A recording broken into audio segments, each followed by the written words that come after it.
but it's uneven, right? I'm talking about 12 hospitals, a couple of hospitals. So I think that's the reality of clinical AI tools, that third category I was talking about. And the fourth category is AI that's embedded in the software in our information systems or our healthcare already. So that would be, for example, in an ECG machine or in a radiology device.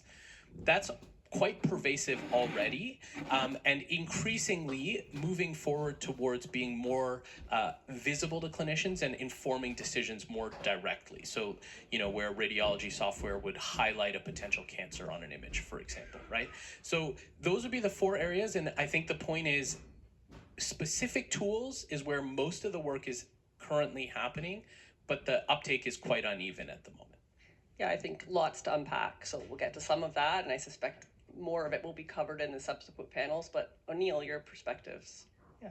So thanks, and thanks for the invitation. And so I'm going to bring the perspective of a family doctor, as well as an evaluator. And so if I take of the four categories that Amol just described, let's drill down a little bit on general AI, because it's the most widely used in a primary care application. So internal data on Open Evidence shows that in Canada, 30% of doctors have consulted it 26 times in the last 30 days or more.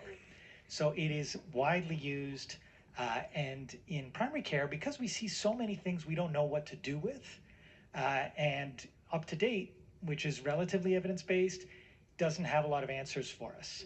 And so at the limits of our knowledge, we can make a query exactly as Amol described, with a bit of patient-related information, not PHI, and you can get typically a useful answer that makes you decide, do I go ahead and do this? Do I send a referral? Do I ask for other advice?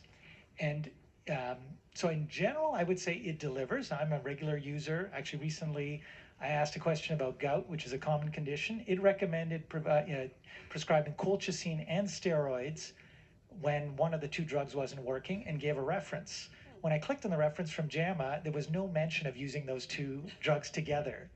And then I said, hey, you mentioned this and it's not in the reference you gave. And then the AI apologized and said, you're right, I got that wrong. And so my sense is there must be errors out there. I'm often asking questions where there isn't much evidence, and it's giving me a kind of like, try this, or this might be promising. And I suspect that will improve over time. But what it gives us is, when you think back to the early days of evidence-based medicine, the initial premise was doctors are going to critically appraise the literature and make decisions about, should I prescribe drug A versus drug B? And that's just impossible in primary care. There is too much literature, the critical appraisal takes too long, and in studies from back in the day, doctors would have 20 questions a day, they might answer 2, and the other 18 they never get to. With with general AI, we will ask all of those questions, and we might get half-decent answers to most of them. So I think that's a big shift in where quality is going. It's not perfect, but it's way better than just making it up, which is what we do half the time.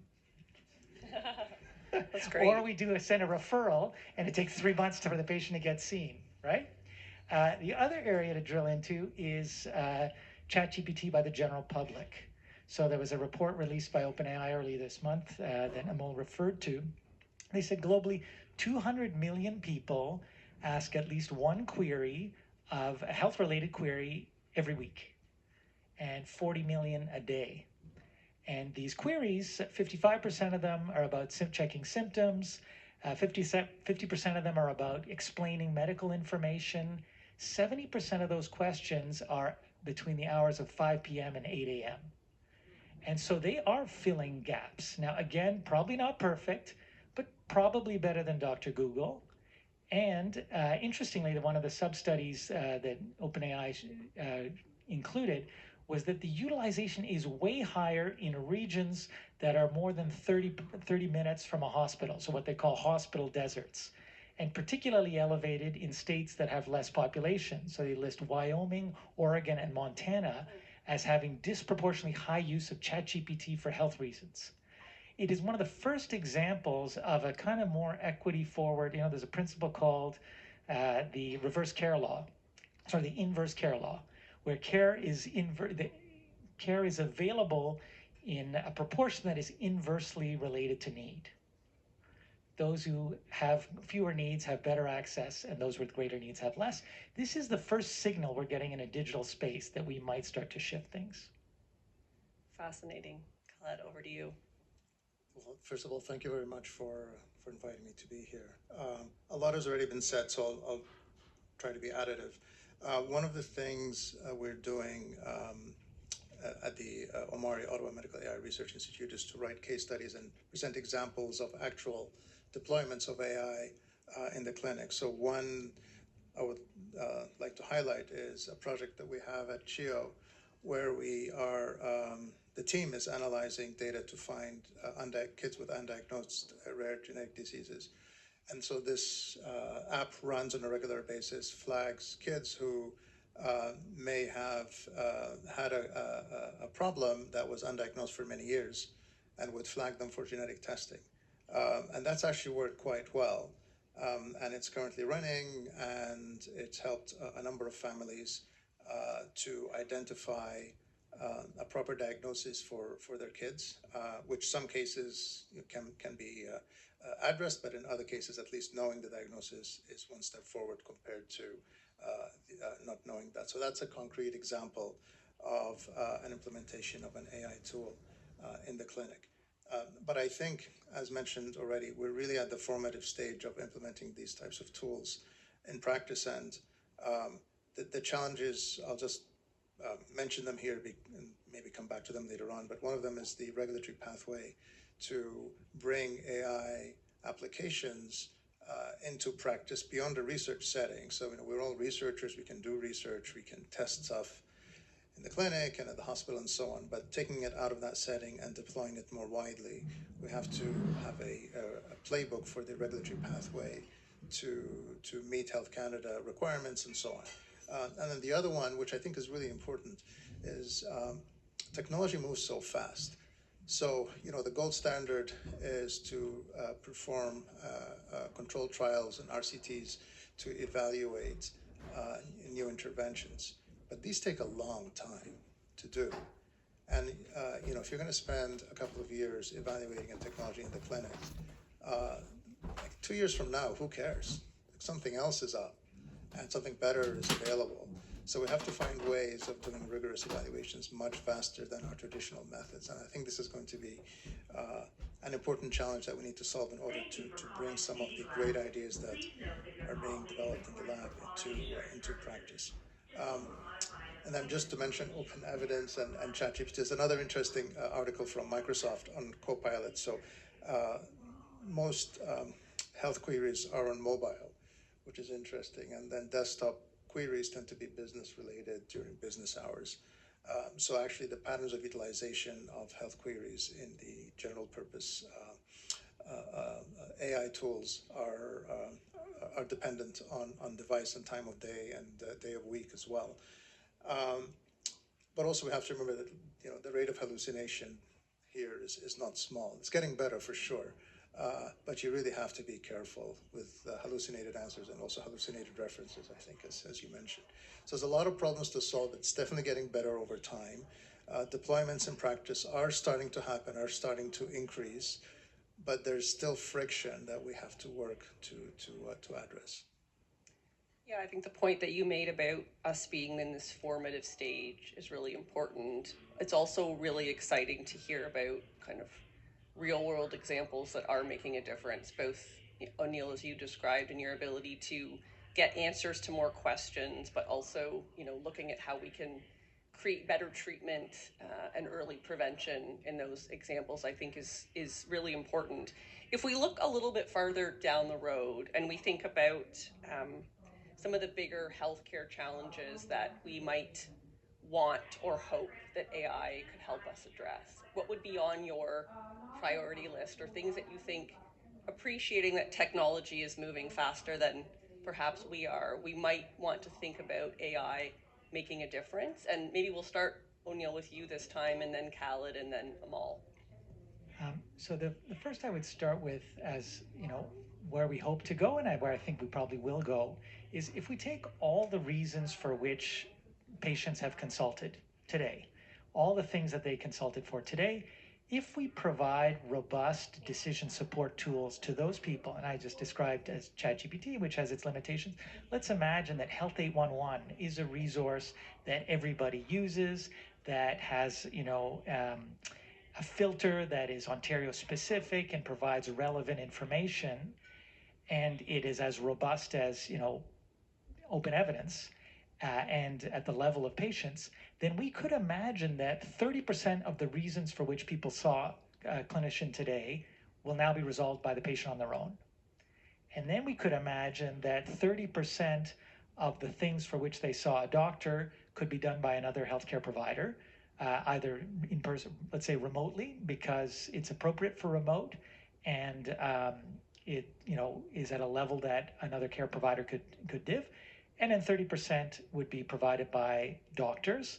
And here I'm imagining, because of this shift of, work, so to speak, from a clinician to the patient, from a doctor to a nurse, and now a family doctor will take on much more. And in a system with, a much lower physician per capita rate than the OECD average, and relatively poor access to specialists, family physicians would do much more, and then specialists, wait times would come down. So that model of a third is actually a model in China that they're really pushing. They're saying this is where we should be, and we should build the tools that get us there. So robust patient decision support, I think, is going to be a big thing, and I think we're in a position to do that. And I'm hoping platforms like Health 811 could not only provide robust clinician decision support, but also navigation and connect you to the resource you need. So that would be, one area.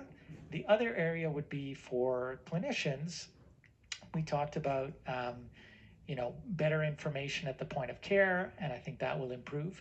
The other thing is to better navigation of health information for the patient.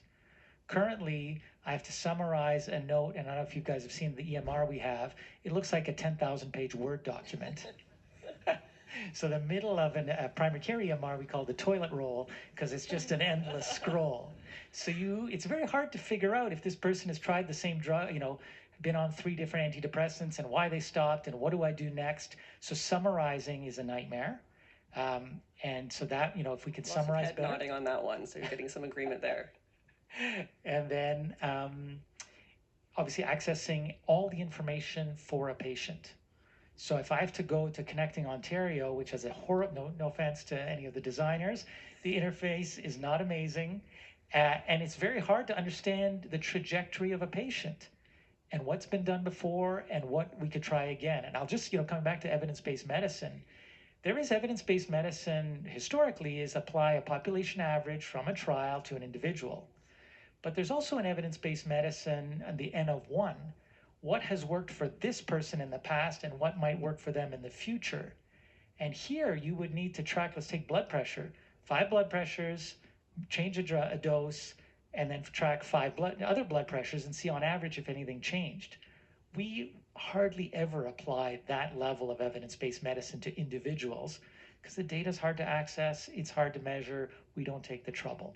So that's another area. And I would just say the last thing would be goal-oriented care.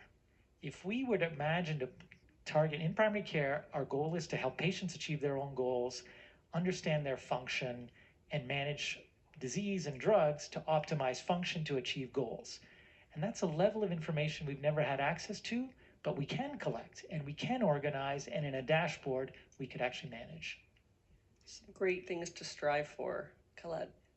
Yeah, I'll double down on the enabling patients and developing digital companions for patients, because I think that's a great opportunity to actually have an impact. And one of the challenges patients have is getting access to reliable information. Historically they would Google or go to WebMD, where the answer is always you have cancer. But now it's possible to develop very digital companions with curated information that are based on guidelines, based on reliable material from advocacy groups, and build apps that can help patients with decision making, but not just in terms of access to information. You can embed prediction models and simulation tools within these digital companions, so you can have precision and information to the patients where they can ask a question, and then based on their basic characteristics, the underlying tools would provide recommendations, would provide guidance, would provide customized answers to their queries. So as an example, we're working on something like that for breast cancer patients. And some of the things they're interested in, in addition to questions about the treatment and drugs and so on, is waiting times. How long do I have to wait to get my test results and so on. So it's not just clinical information, it's just practical logistical information that is of interest to them. But that's not really hard to do, and these things have very immediate and beneficial impacts on patient decision making and their ability to navigate the system and to be informed as well in their discussions with their practitioners. So definitely doubling down on enabling patients to have better information and to make better decisions using AI tools. I'll just switch to another point related to that. I mean, in an ideal world, these tools would access the EMR and provide precision information based on the patient's actual data. But that's actually really hard to do because the EMR vendors don't make it easy for you to pull information out. So as an example, we talk about AI scribes. So Epic, for example, is the largest vendor for hospitals. When they come up with their own AI scribe, it'll put most of these other smaller companies out of business. So we have a concentrated ecosystem that really makes it harder for innovation to flourish because a lot of the clinical information exists in these systems that are kind of closed off environments. And that makes it harder to compete against these concentrated vendors. So just something to bring up, because when we talk about patient-oriented tools, we want to have access to the EMR directly, and we want to be able to create an ecosystem where innovation can flourish, and these tools can be developed by many entities for different diseases and conditions.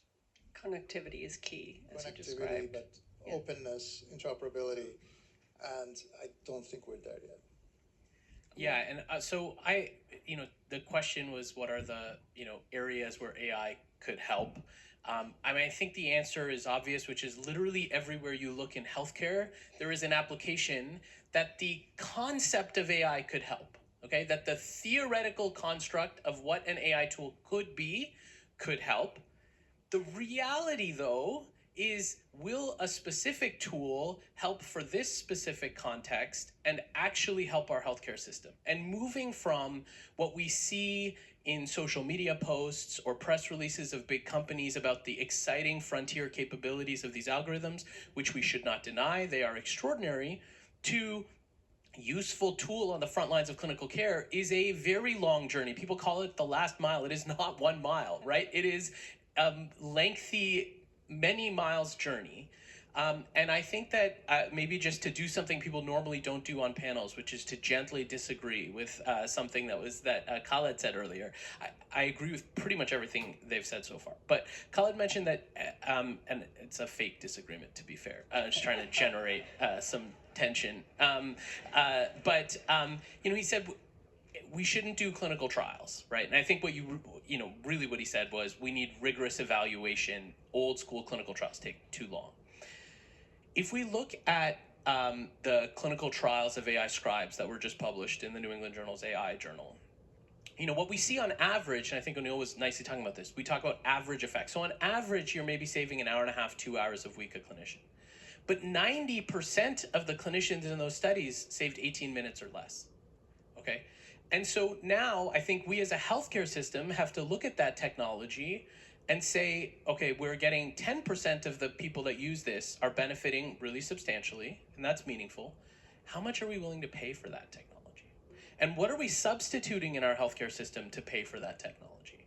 And unless we have robust standards of rigorous evidence, we can't make those decisions. And if you were to ask me, like, what am I excited / worried about? I'm really excited about these technologies. It's why I do what I do every day. But what I'm worried about is that we're going to spend billions of dollars in a struggling healthcare system on tools that will not help.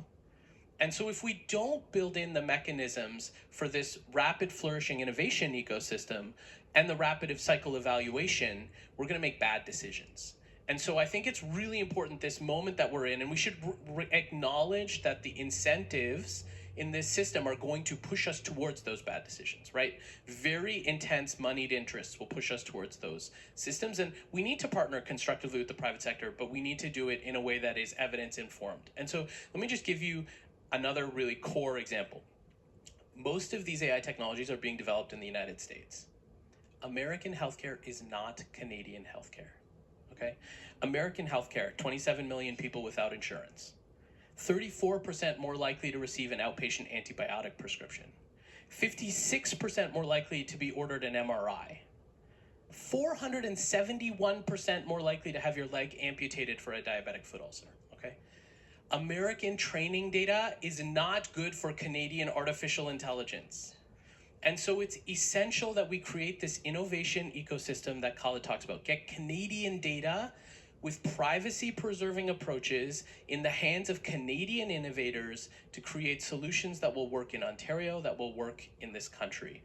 And that often involves adapting American models here, but those who have worked on the front lines with AI tools know that basically none of them work out of the box when you bring it into our system. So we need to create that environment and that ecosystem. That's how we'll get to this exciting set of possibilities. Sorry, if I can just... Absolutely. I was going to actually ask if either of you wanted. We're having a little bit of a debate now, so Khaled, over to you. No, I mean, evaluation is absolutely important, no question. Rigorous evaluation is absolutely important, but we can't do it the same way as we were doing it before. We have to find a better way. And I'm not sure exactly what that is, and I think this is an urgent call for someone, for the community, for us to solve this problem, to figure out how to do rapid evaluations of these technologies, because we're just not going to get answers fast enough. Sadly, we agree again. But yes, I totally, and I do think that there are some in the advances in the world of, let's say, platform and adaptive clinical trials where you can update the kinds of solutions you're testing as technology evolves to do rapid cycle evaluations if we have the underpinning digital and privacy infrastructure and governance infrastructure that allows that to happen quickly. And that's what currently doesn't exist. So, or in silico trials, where you can use other approaches to accelerate the process of conducting these trials themselves. Yes, synthetic populations. Synthetic populations, counterfactual, single-arm studies, etc. Agree.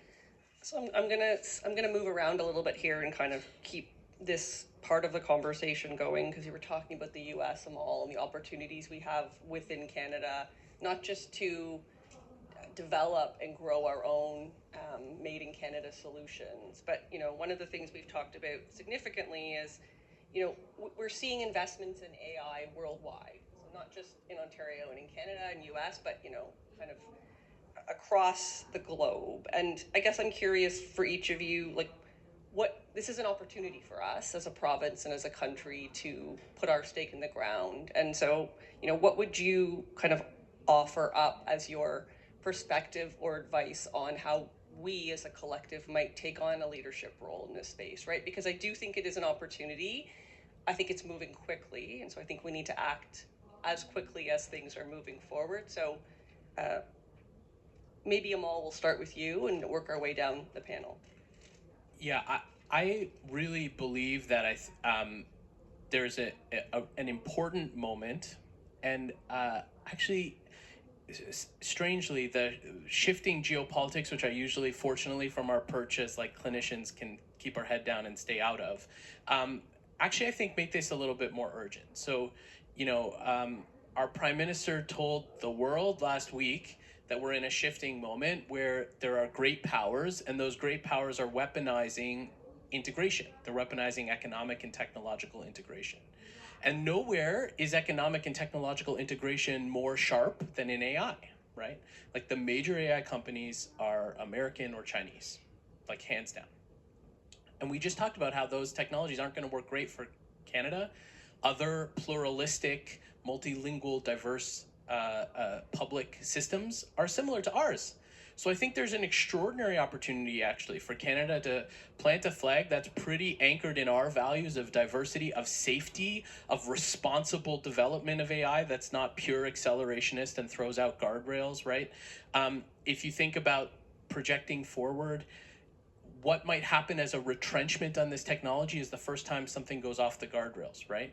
And when that happens, where will industry and countries shift? They'll look for a safe and responsible solution. So if you were building with guardrails the whole time, there's a chance to leapfrog those who are accelerating, right?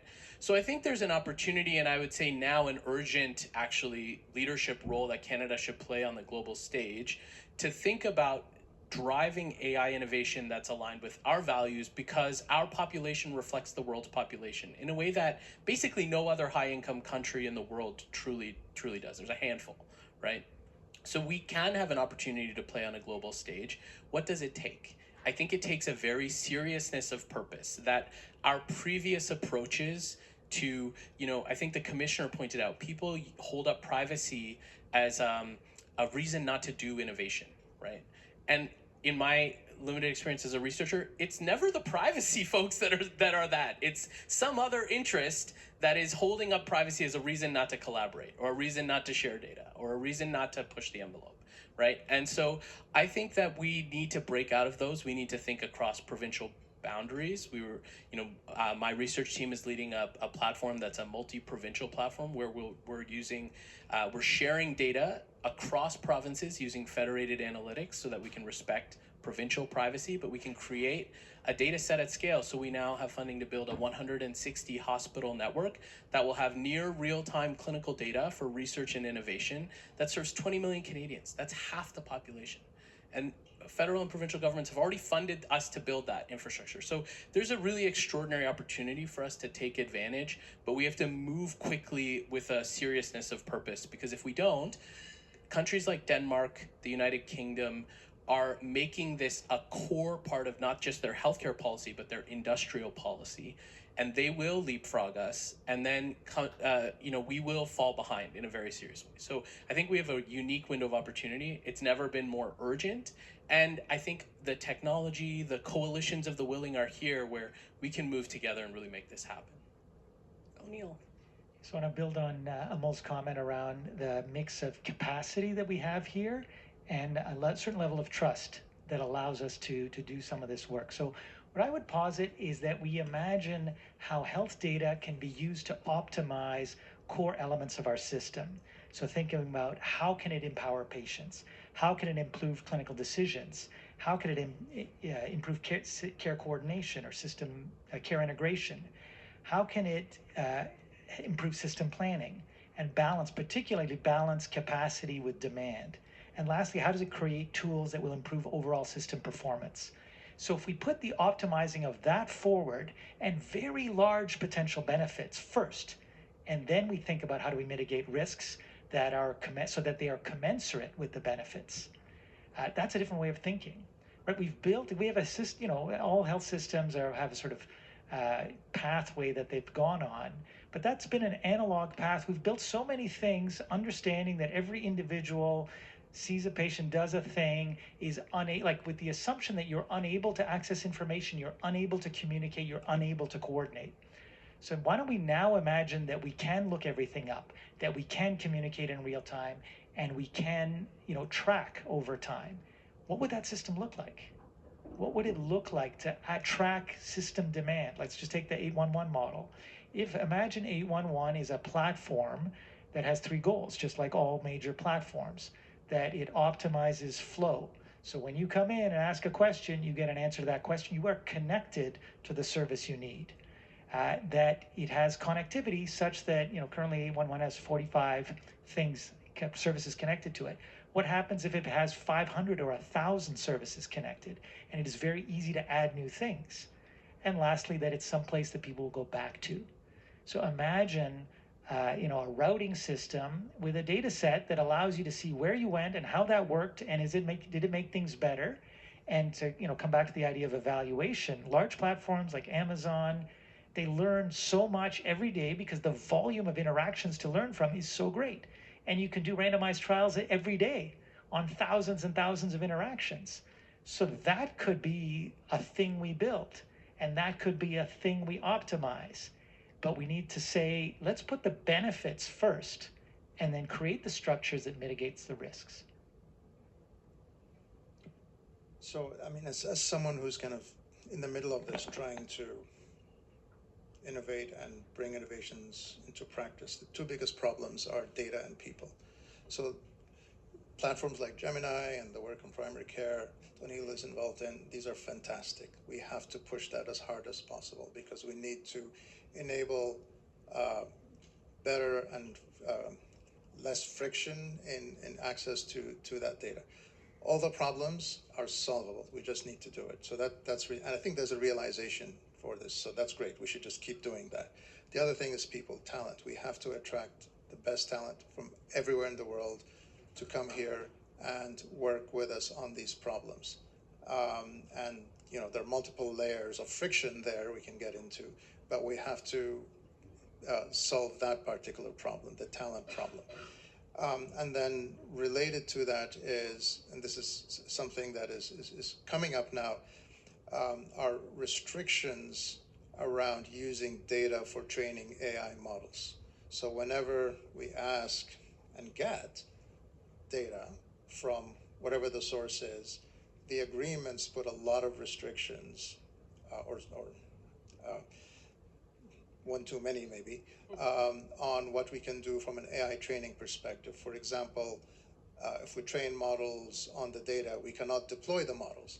So, well, but why are we training the models? We're not just training them to write papers, we want to deploy them.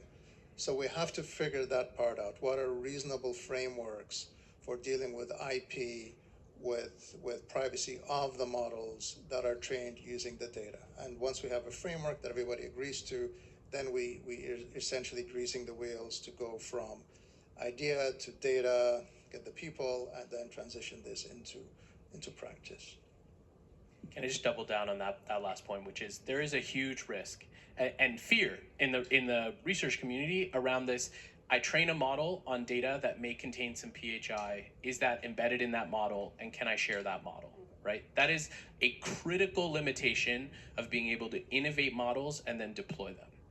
And we need guidance. We need, like this community, others, we need to collaborate across privacy experts and technical experts to provide clear guidance of how to red team a model, how to test it to see if it's secure and privacy preserving or not, and how and when it can be shared. And I think that will, it's in the lack of clarity that innovation gets stifled, because then you have individual risk tolerances that lead to these kinds of constraints.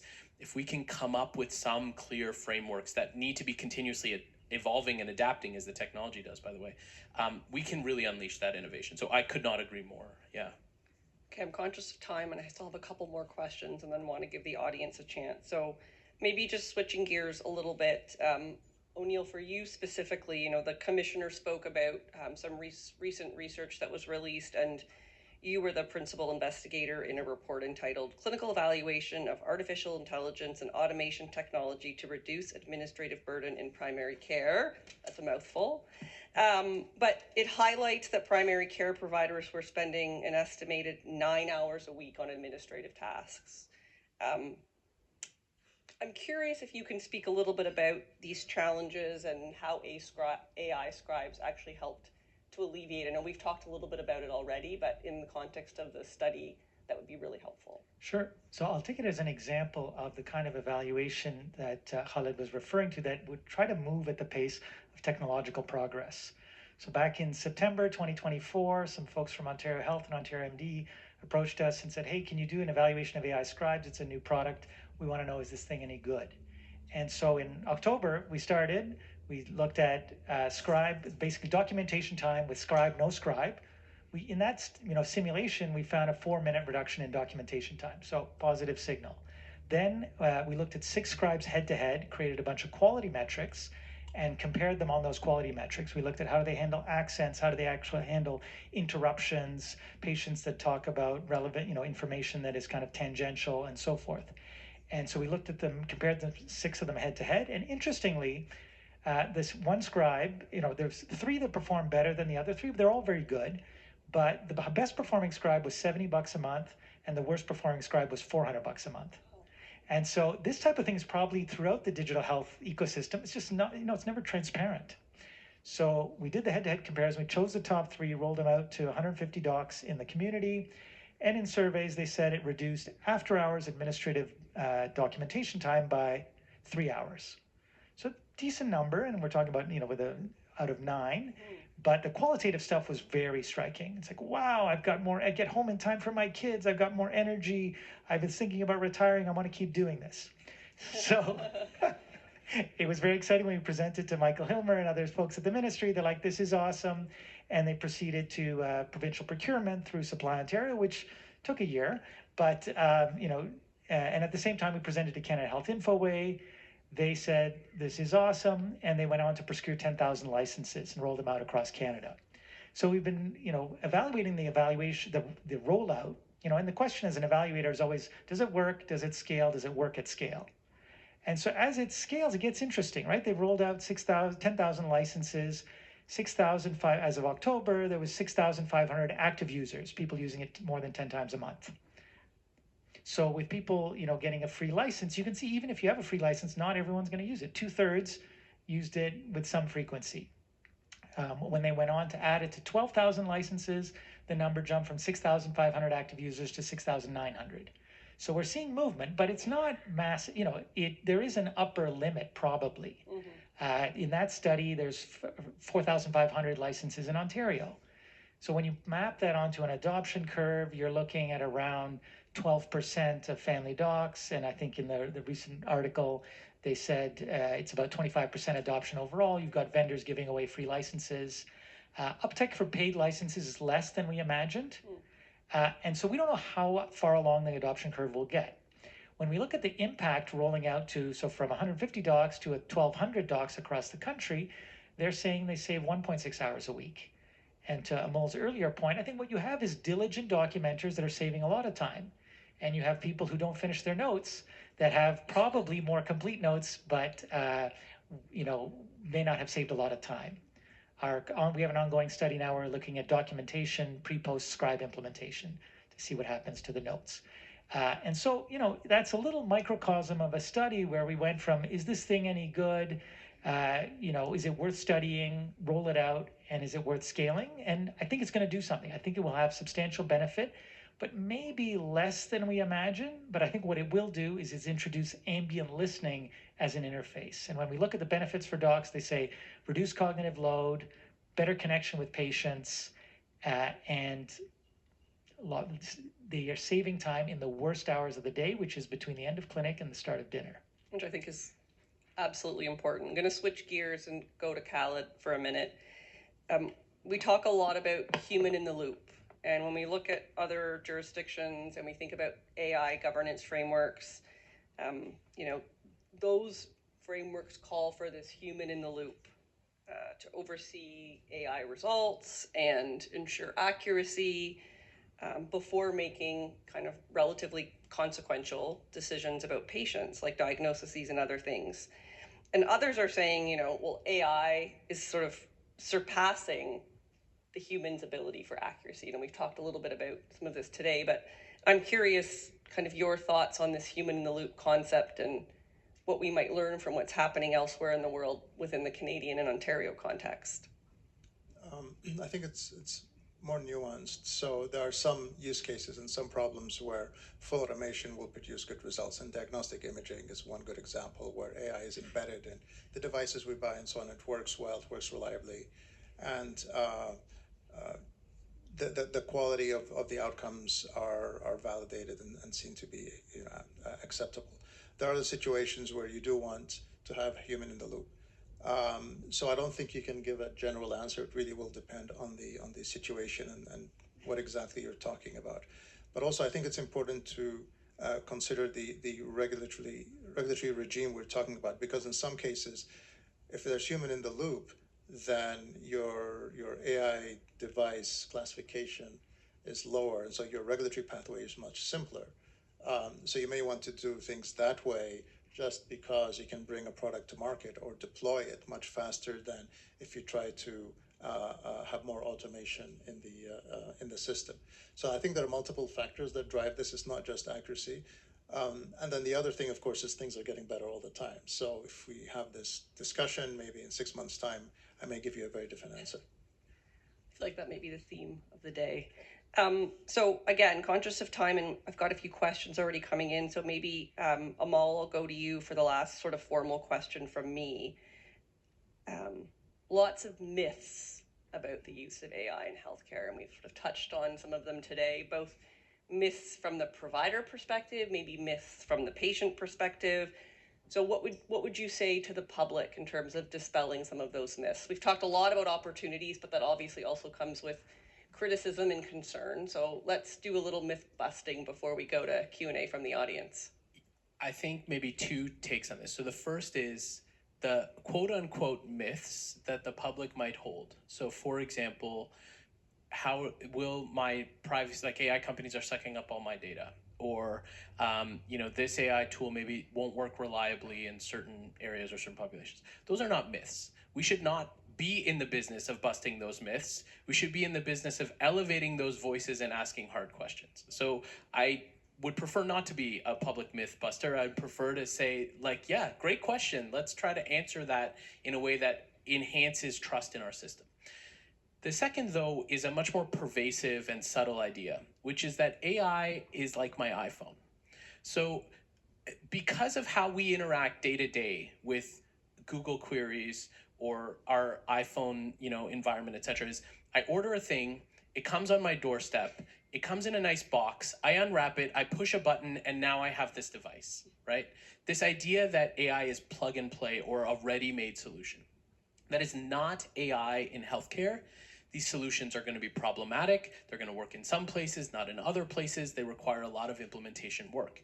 If we as a health system just say, I'm waiting for my iPhone to be ready to be unpackaged from the box, we will never deploy AI across our healthcare system. And so I think there has to be some leadership at the system level to say, we're willing to build this plane as we fly it. We're going to pick a couple of solutions, and we're actually going to plant our flag in the ground and say, we're going to make this happen at scale across our system. Maybe it's AI, maybe it's scribes in every family doctor's office or every emergency department. Maybe it's early warning systems for sepsis in every hospital. Pick a solution that has a decent body of evidence, and then let's work to get it out to every corner of our system in Ontario, because in that process, we're going to figure out all these problems we didn't know existed, and we're going to have to solve them as we go, right? We saw Utah just announced automated AI prescription renewal for their state. I'm pretty sure they don't know how it's all going to work, right? And so the point is, I think we have to pick some applications that maybe are the lower hanging fruit, acknowledge the challenges, but take the ambitious goal that every clinical care entity in our province is going to use this system, right? And how do we push it out? And how do we learn as we go and build the plane as we fly? So that would be my kind of, I guess, I don't know if that's myth busting, but let's not wait, because that iPhone in the box is never going to be ready to just unpack and use in our system. Khaled, Exactly. I saw you put your microphone up, so I knew you wanted to respond. We have to take some risks. We don't know all the answers. We have to accept that we will have to take some risks. If we don't do that, we're not going to move. Yeah, I think it's a nice segue to the questions. I think what I just heard as a summary, it's about courage. And I think it's about not waiting for the perfect solution or environment, but finding the things that have value and looking at how to spread and scale those quickly and flying the plane, building it as we fly, I think, which is challenging, but absolutely necessary. So while I allow the audience to sort of percolate and think of their questions, I do have a question that's come in from our virtual registration. So open to any or all of you that would like to think about how to respond. Question here about vendors. And you talked about Epic, and we've talked about some of the challenges around connectivity. What role do you think the vendor should play in facilitating privacy and risk assessment of AI tools that could be embedded in primary care? not going to put O'Neill you on the spot, but sure. primary care focus to start. So we just did a study with Ontario MD and the Centre for Effective Practice on AI clinical decision support tools. So there's 42 products on the market for primary care in the AI clinical decision support space. And when we approach them around privacy questions and questions around, is this software as a medical device? So interestingly, every one of them said, oh no, the doctor's in the loop. We're just providing advice to the doctor. So we're not a software as a medical device. We don't need any, particular oversight, which is interesting because the vendor decides if they need oversight or not. But on the privacy side, many of them create a record to do the decision support. And again, it's unclear where the data is stored. So there's a lot of, we were able to, talking with a large number of vendors, identify a lot of gaps. And this is when we come back to that risk thing, these are fast moving spaces. There's 42 vendors in a space that didn't exist 2 years ago, right? So part of it is engagement, rapid testing, and identifying risks, but not like wait until you have the perfect product before you do anything. Yeah, that's great. Okay, I'm looking at our audience here and wondering, I'm seeing lots of hands going up. So I think we'll start up here. We've got, I think, a microphone. So just going to follow the microphone. Yeah, right up here in the front.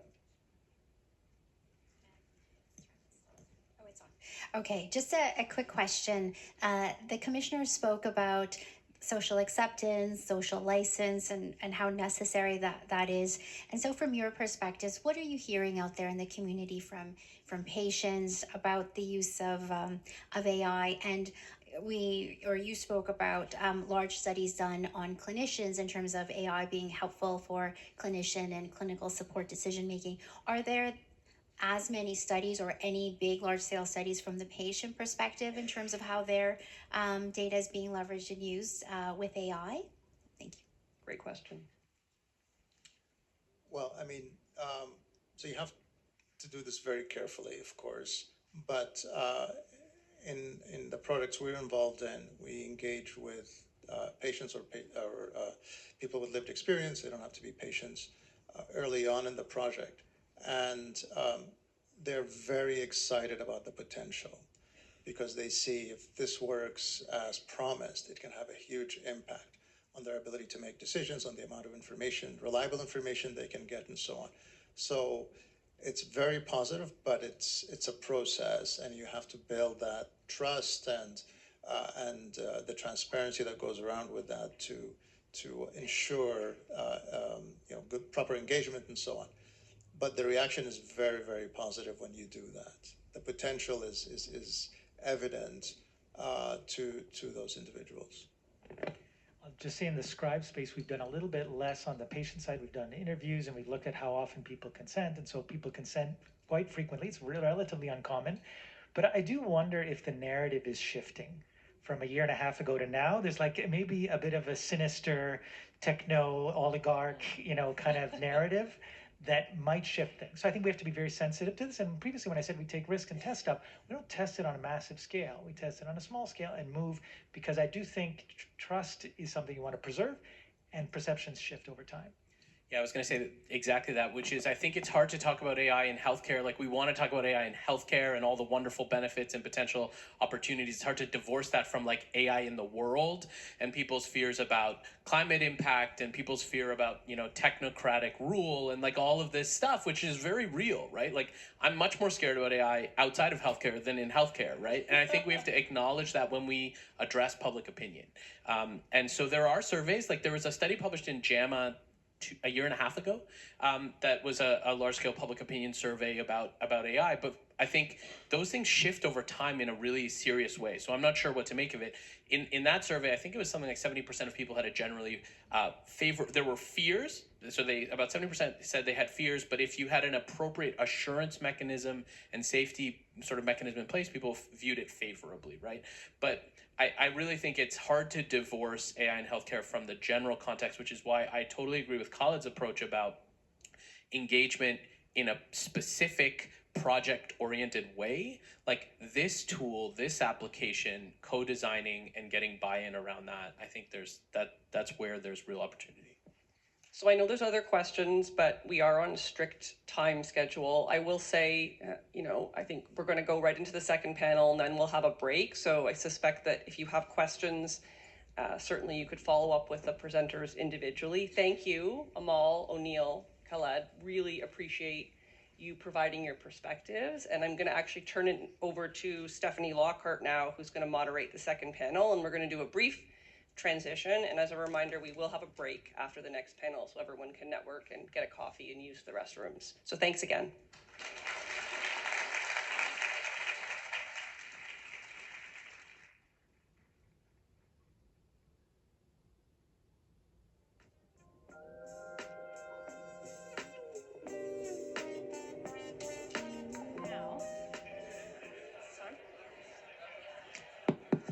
Okay.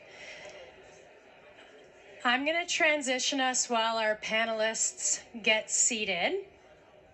As Melissa mentioned, my name is Stephanie. It's a pleasure to be here. A big thank you to Melissa and our panelists for kicking us off on the great perspectives of the benefits and the opportunities associated with AI. And our panel is going to bring the flip side of that coin to balance out the conversation. And so it's my pleasure. And just for folks, the break will happen after this session.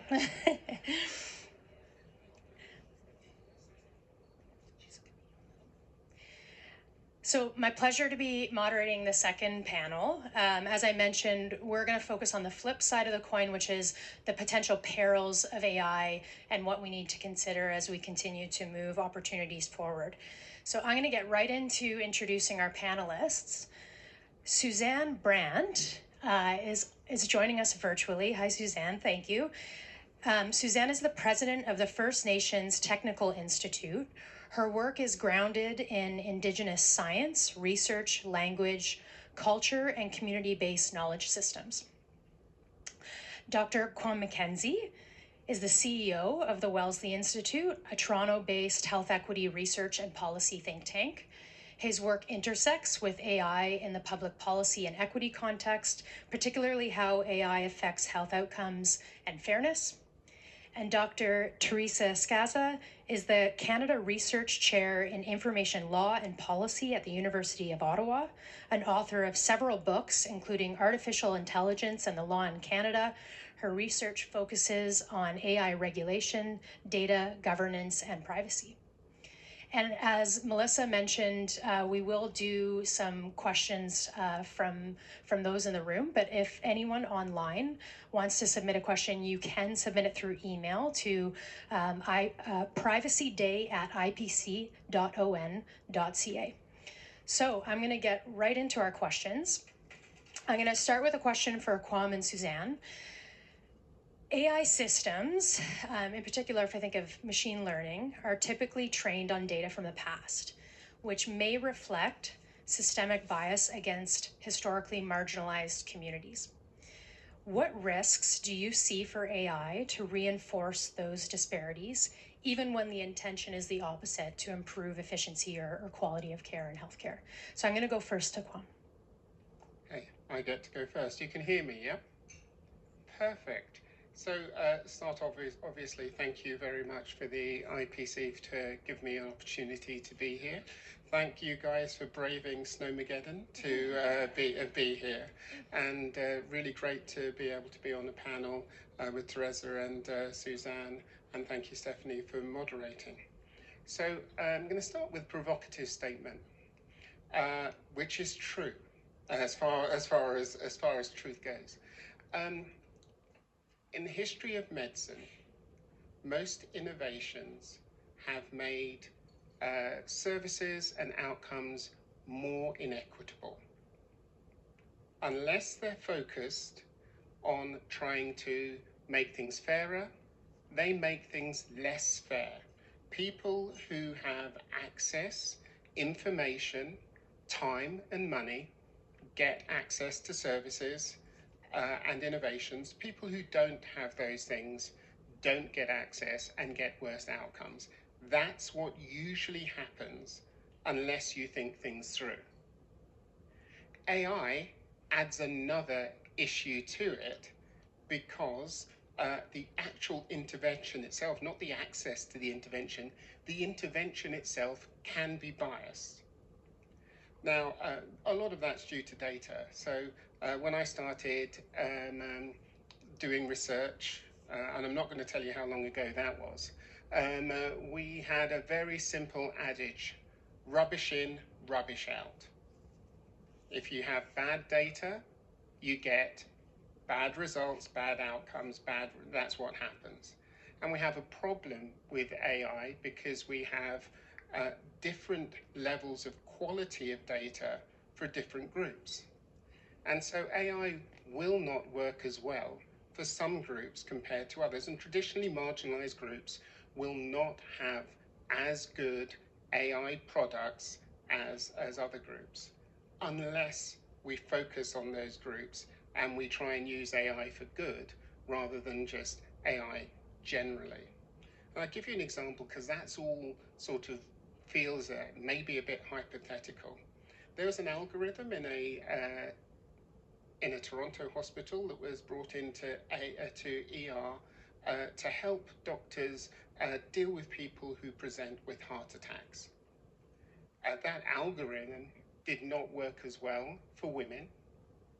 It did not work as well for some racialized populations because the data on their different presentation of chest pain and heart attacks wasn't properly captured in the algorithm. That is a true example, and that's one of the perils we're going to have when we're looking at AI, because AI is going to be that, but on steroids. Yeah. And you already heard about the fact that we have an issue with so much data coming from south of the border, where the health systems, social systems are so different that it is difficult to believe that we're going to get good outcomes using those data. So that's one of the perils, that's one of the worries, that's one of the things that we have to think about.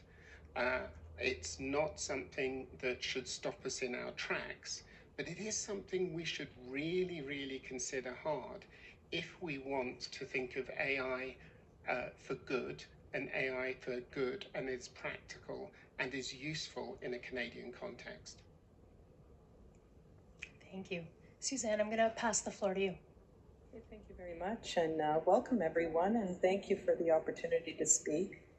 So from an Indigenous worldview, AI is not neutral. It's shaped by the data and who defines that data and whose knowledge counts and what outcomes are valued and what histories are ignored. So for Indigenous people, for many years we've been involved in a colonial health system, and that deficit-based model, it's a deficit-based models for Indigenous health, and the surveillance originated. So, sorry. I think the risk lies in the pathogen. It's not in a context of, say, trauma. For Indigenous people, we've experienced a lot of trauma. We've had a lot of systems imposed upon us. Our worldview has not been acknowledged. And so there's a misrepresentation that can take place. For example, an AI system may record that there's a non-compliance when an individual is actually using traditional medicine versus the Western care that's being provided. And, there's a risk also for over surveillance of Indigenous patients and a loss of this relational care that could take place. And for us as Indigenous people, relationships are the critical aspect of our well-being, and also that it needs to include, not just the data that's going in and coming out of an AI system, but also the relational piece with your mind, body, and spirit, and our emotional well-being. And again, because of trauma, we have a lot of issues that we're seeing that are very directly linked to that trauma. So AI reflects the values of the systems that created it, and when those systems are rooted in colonial or deficit-based views of Indigenous health, AI risks automating those harmful scales, at a scale. So I'll leave it at that. Thank you. Thank you very much. Teresa, this next question is just for you. The commissioner and the panelists in the previous session, they both mentioned the vendor community and the importance of the vendor community in this space. As more health institutions procure new AI tools from these third-party vendors, each subject to different laws, how likely is it that risks might fall between the cracks from a legal and a governance perspective? Yeah, thank you very much. And before I start, I just want to express my appreciation for the invitation to be here today and to be part of this really interesting and important conversation about health and AI.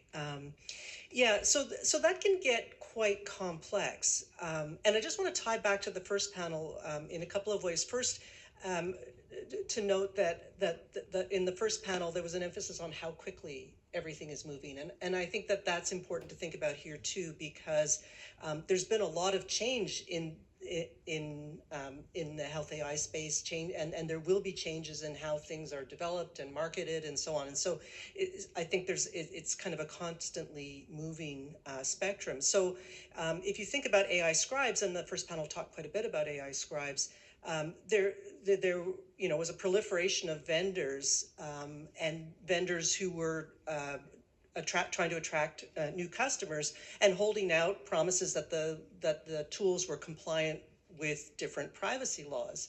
And so that can get complicated because, of course, the doctors or healthcare custodians in Ontario are subject to very particular privacy laws, and those might not be the same ones that these scribes are being certified as being compatible with. And so that's one way in which things can fall through the cracks. For example, what counts as de-identified in Ontario may be very different from what counts as de-identified in the United States. And so somebody who feels reassured that data is properly de-identified when it's transmitted to the service provider may not, their understanding of what de-identified means might be quite different.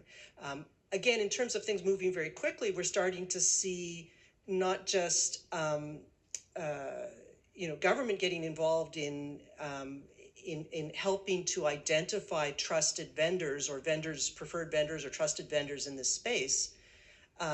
But we're also, with the release today that the commissioner mentioned this morning of the AI Scribes guidance, we're also starting to see movement on the regulator front to try and provide some assistance in making those kinds of decisions. And I just want to flag here that this is also quick movement, which is different from how things may have been done in the past. It's sort of responding to a situation, recognizing that this is new, that it's moving fast, that it's having a broad impact, and that there are issues that we need to address. And so I think that's another interesting feature in this space as well.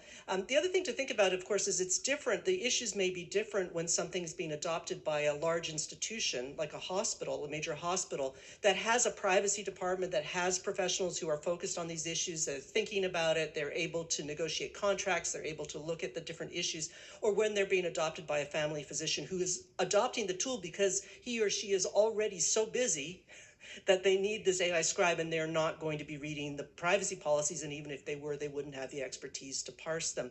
And so adoption is very different with these kinds of tools, and I think that raises issues. The other thing to think about, I'll try to be really quick about this, is that there's the tool itself and the privacy issues that are raised by the tool, and then of course there's how the tool is used in practice and how it's implemented and integrated within the practice, and that may raise privacy issues as well. So for example, maybe the tool after the scribe company doesn't keep the transcription after the summary is developed, but the doctor might have an option to save the transcription, and maybe they decide to save the transcription because, well, digital storage is cheap, why not keep it?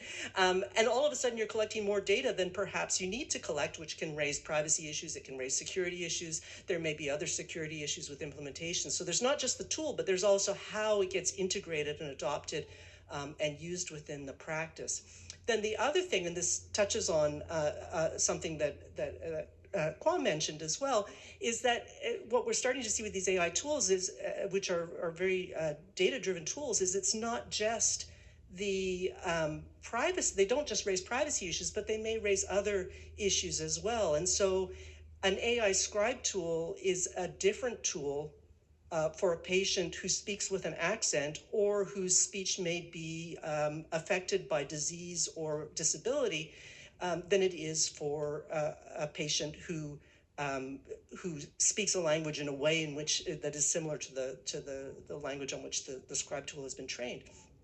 And so so we have to think about these different things, and I just want to note that the Human Rights Commission of Ontario and the IPC released joint principles on AI, which also recognize that the fact that they worked on these principles together, I think recognizes that these issues now are very much intertwined and have to be thought about together. It's not just privacy, but there are equity issues that are interlaced. So I'll stop there. Wonderful. And actually the next question flows very nicely from some of your comments. We'll use AI scribes as an example to kick off the question, and the other panel talked about it and it's already been referenced here.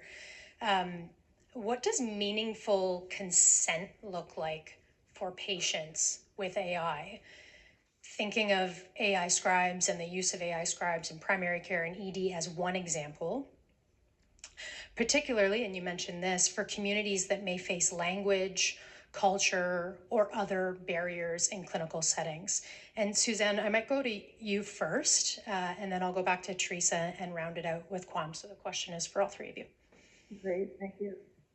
I think the critical thing is that people, especially within our communities, some people don't speak English, and in those communities, there has to be an understanding of what AI is actually doing, not just that it's being used, and that consent is offered in a culturally relevant language and relevant concepts.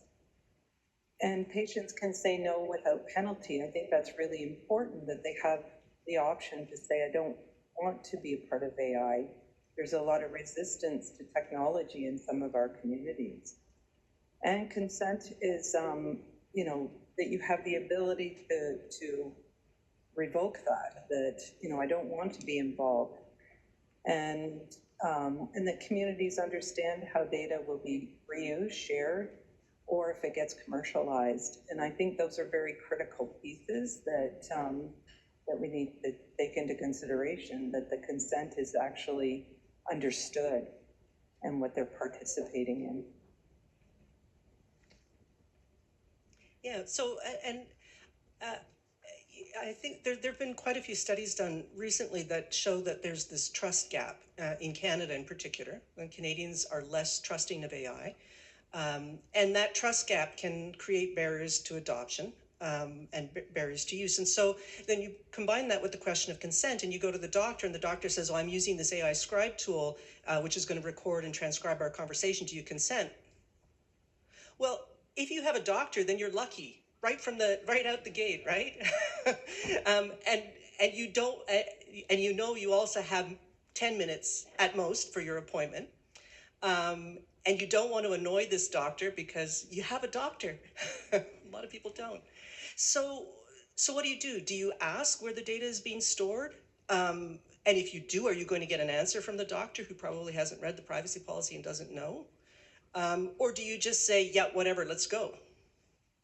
And so what does consent mean in that context? And I think that we have to find ways to build trust in these tools, to provide meaningful information to people, but not to do it in ways in which they fear it's going to impact the care that they receive, either by cutting into the time that's available for that care, or perhaps by the fear of alienating a physician who you can't afford to alienate because you're sick and you need attention from a doctor. So I think that we have to, think more creatively about how we engage with people and inform people about what these tools are supposed to do.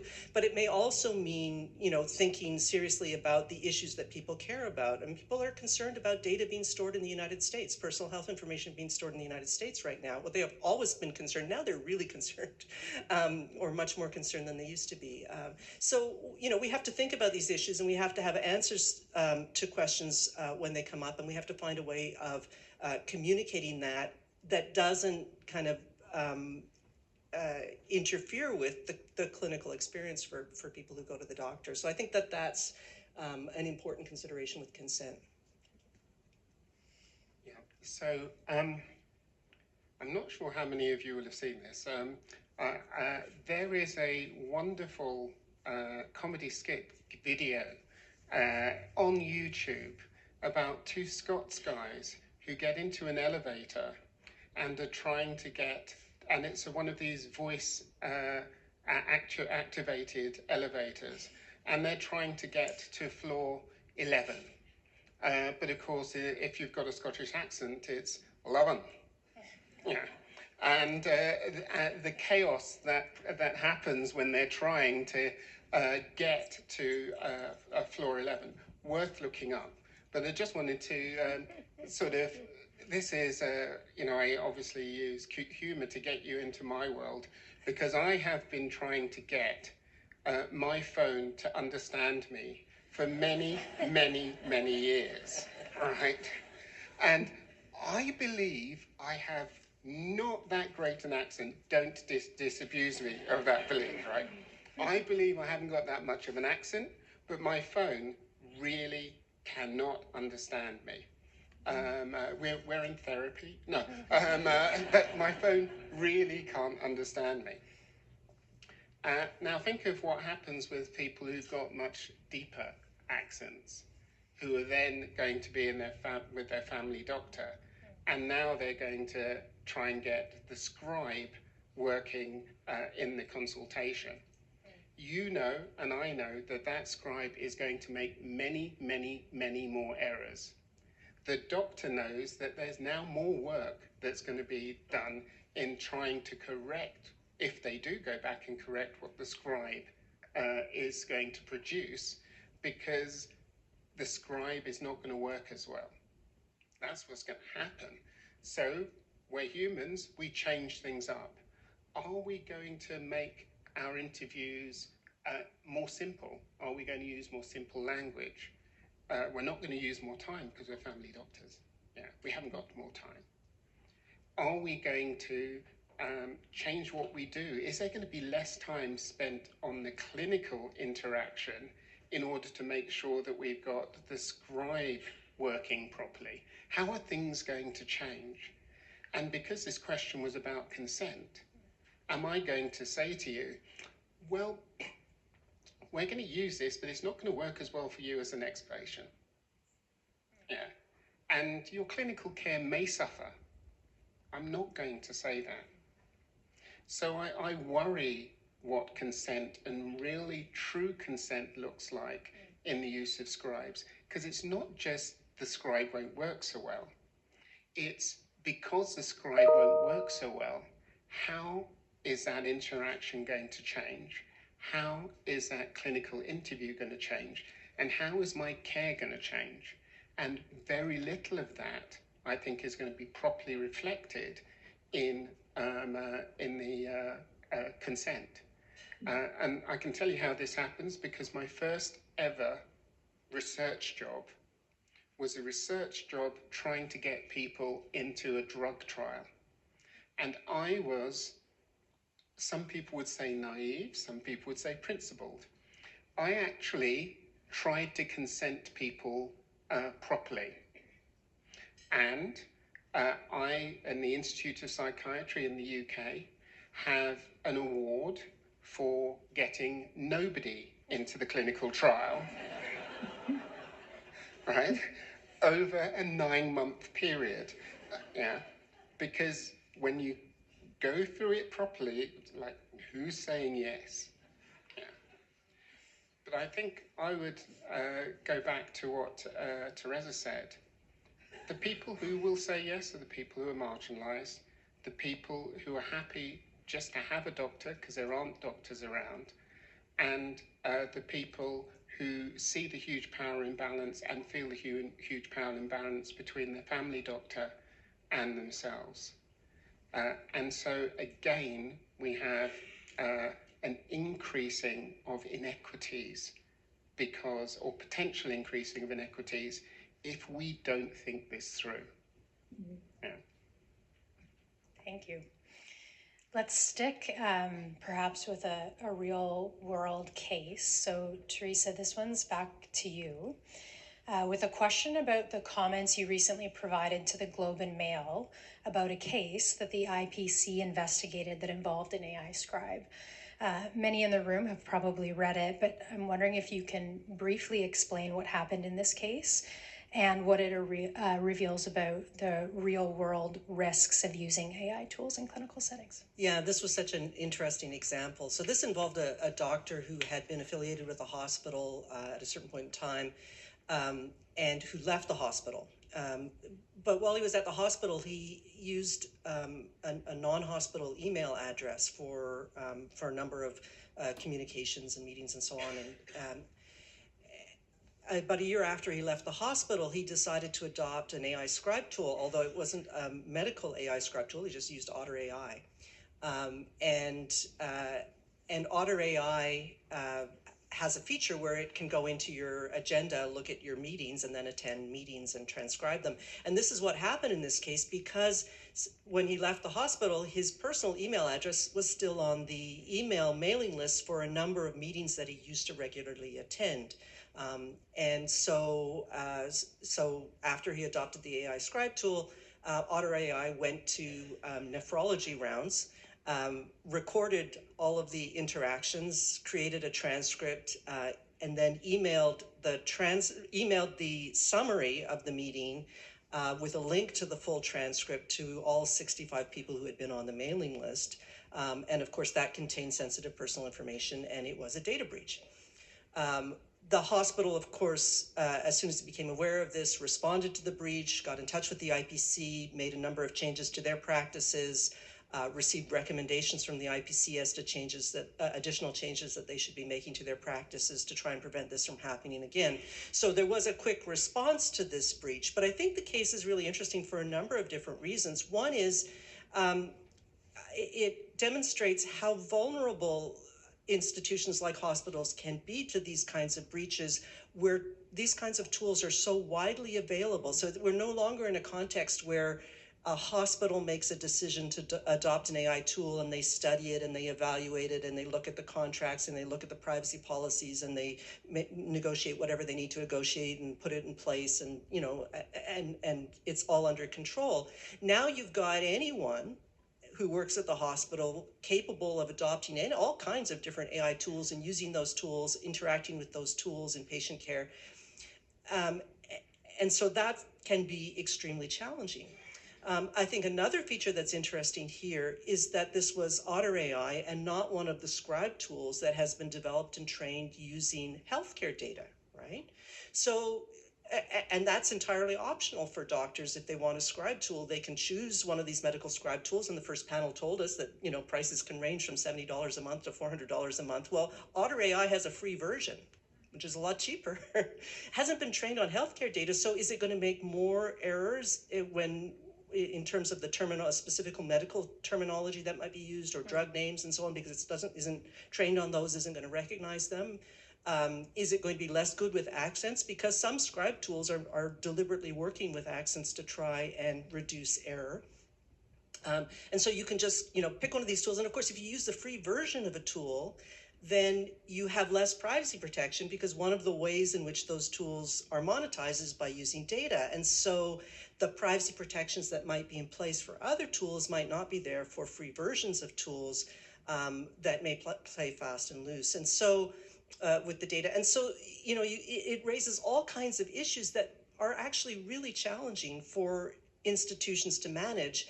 and and issues that might not be on the radar of the physicians who may be adopting these tools, thinking it's going to save them time, and that's a good thing. And it's a helpful tool, and that's a good thing. And they're not maybe thinking about some of these consequences or implications. And so, it's these different challenges that I think are revealed or illustrated by this example that demonstrate how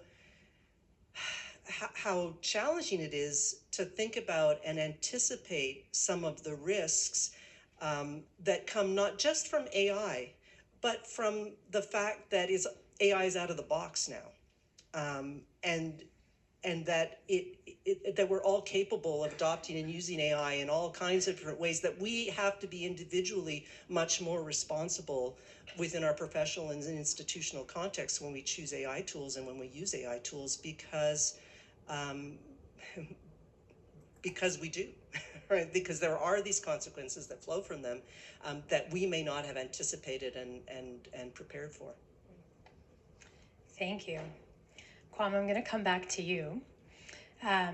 You give us really thoughtful considerations on risks and responsible use of AI. Wanted to give you a bit of time to talk about opportunities you see for AI to improve healthcare, specifically for underserved and marginalized communities. Thanks very much for the question. AI and humans are good at different things. So if you were looking at an X-ray, and AI, when it looks at X-rays, it's pretty good at looking at X-rays, but it makes certain types of error. Humans are pretty good at looking at X-rays, but they make certain types of errors too. It's just that the errors that humans make and the errors that AI make, they're different. It turns out that if you actually get humans to look at X-rays and then they have an AI tool that looks at the X-rays afterwards, the outcomes are better. So humans plus AI equals better outcomes than humans by themselves or AI by themselves. AI as a tool is likely to be spectacularly useful. You may not have thought it early on when I was talking about inequities, but I'm actually very positive about the possibilities of AI. But I wanted to come back to where I started off, which is that innovations make things less fair unless we focus on using them to make things more fair. And I wanted to pick up on some of those great ideas that were coming from and the great hope and the advocacy and the spirit and the energy that was coming from the first panel.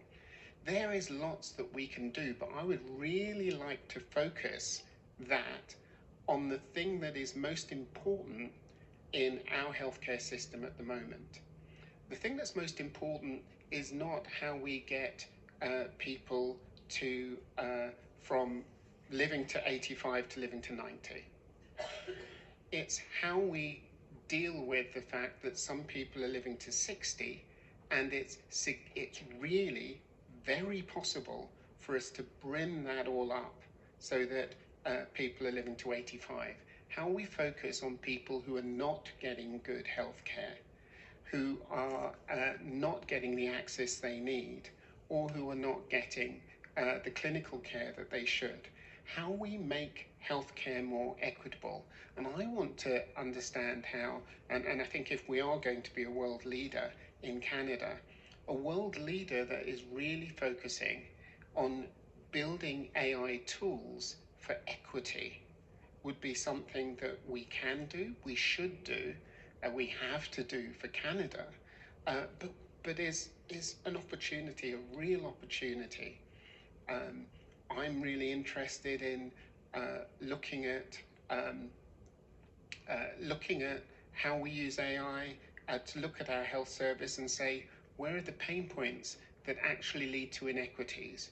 What should we do about that? I'm interested in a physician having something that helps them if they're in an area where they're actually not used to seeing people with darker skin but they want to be able to diagnose the skin rashes, which can look different. How can this AI tool help me? Because I'm not going to see enough of this to retain the information. The information is there. I joked about being in therapy with my phone. Obviously, that would be some sort of online therapy. But how could we get online therapy to be culturally adapted to meet the needs of the different people who will use online therapy? Cultural adaptation works. Yeah. How can we get real-time, live cultural adaptation in therapy to make things better? It is amazingly, it's amazing what we could do if we focus on what's important and if we use AI tools to try and help us with our biggest problem, which is equity. I love that as a call to action. And I think an important part of that conversation I'm going to bring to you, Suzanne. And it circles back to some of your opening remarks.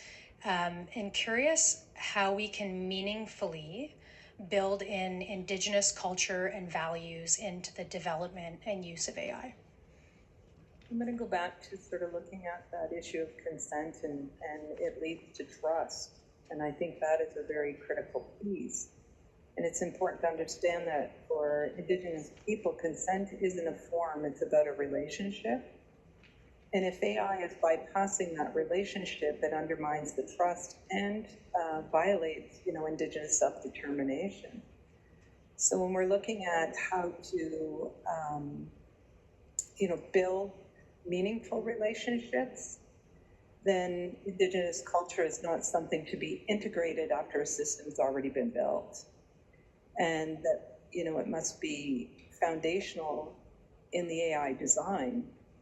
And so, in that design, for us as Indigenous people, we should be doing it ourselves so that it includes, the whole mind, body, the emotional, the spiritual, that it's all integrated into that, that AI's relationship building, and that there's a reciprocity that takes place. It's one thing to collect information, it's one thing to use AI to help in diagnosis or, the systems that are in place, but it doesn't necessarily allow for what is needed maybe in a First Nations community or in that family or within that individual's life. So, I think that we should have governance over our own AI systems and our health data, that our elders and our knowledge keepers need to be involved in the design and the authority of that AI that's developed. And the community needs to define what those outcomes need to look like. That it's not just clinical efficiency. And also I think there needs to be some boundaries around what knowledge, shouldn't be digitalized. Some of our communities are very against, again, like I mentioned, the usage of technology and AI. And, I think there was some really good points made about the fact that some communities don't even have doctors. And we don't want to become completely reliant upon AI systems when relationship building and that trust and that emotional piece needs to be supported.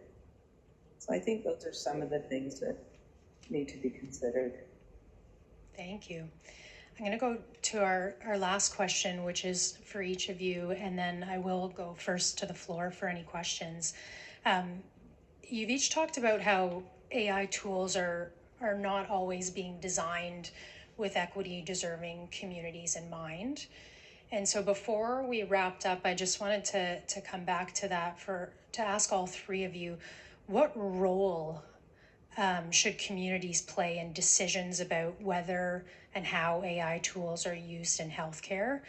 And how can communities be meaningfully engaged in what happens to their data beyond the one-time consultations? And Suzanne, you kind of ended your response getting into that, so I thought maybe I'd start with you to see if you wanted to elaborate a little bit more. For sure. I think before AI is procured, there needs to be Indigenous community involvement. and that we have the authority to say no if we don't want to buy into this, the AI that gets implemented. And that we're involved in the continuous and ongoing evaluation of that AI system. And I think the critical piece, though, is that empowerment to either participate or not participate. And again, this means long-term solid relationships and trust building in the projects that are being, designed.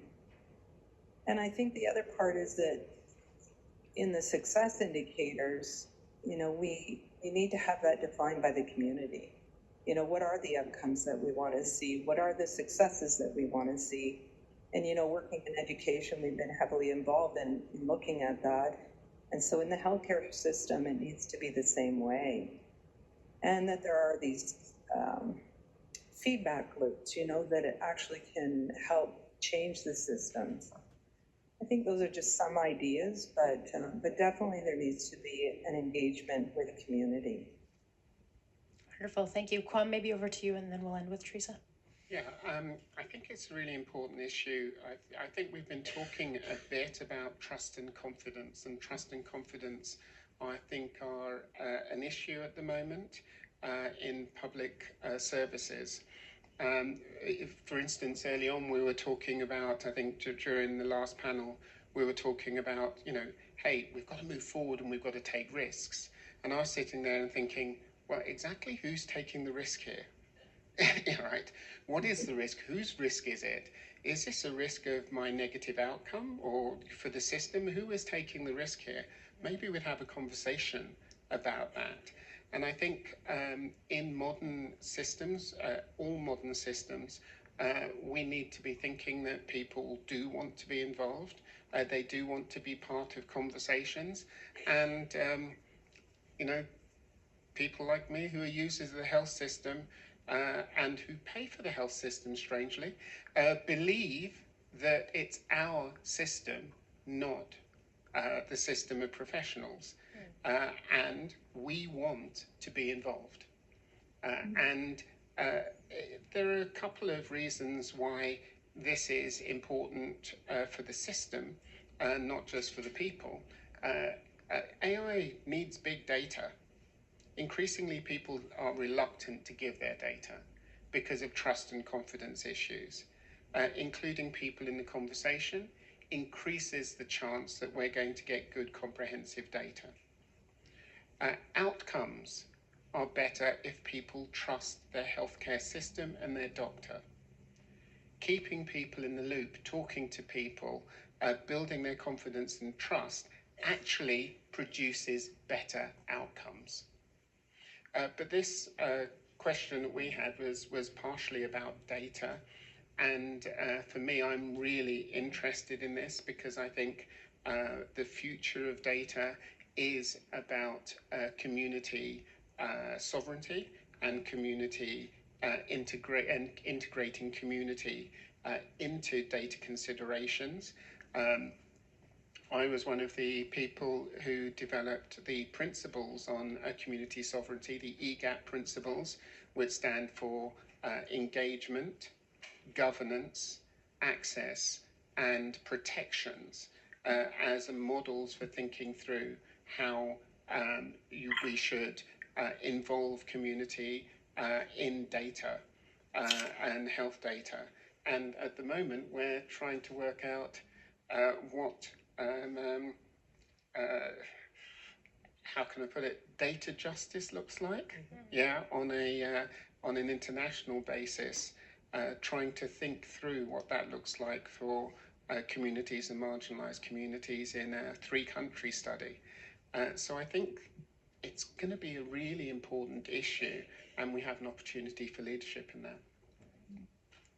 Yeah, and I would say we have a tendency to think of this as kind of a top-down healthcare system with, the doctors as the trusted professionals, and the patients are quite reliant and dependent on the doctors. And so when we think about AI tools, we're thinking about tools for doctors and tools that will make doctors' lives easier and tools that will help with diagnosis and so on.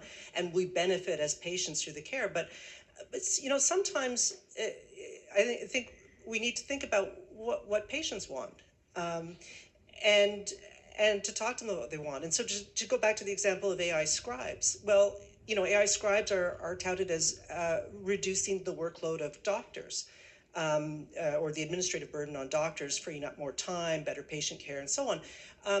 But AI scribes can also send patient notes, summaries and patient notes to patients. So that when you were there at the doctor and you were doubled over in pain or with a raging fever and the doctor was telling you all this stuff and you were trying to remember what it was, but when you get home, you're kind of thinking, what did she say? I'm not really sure.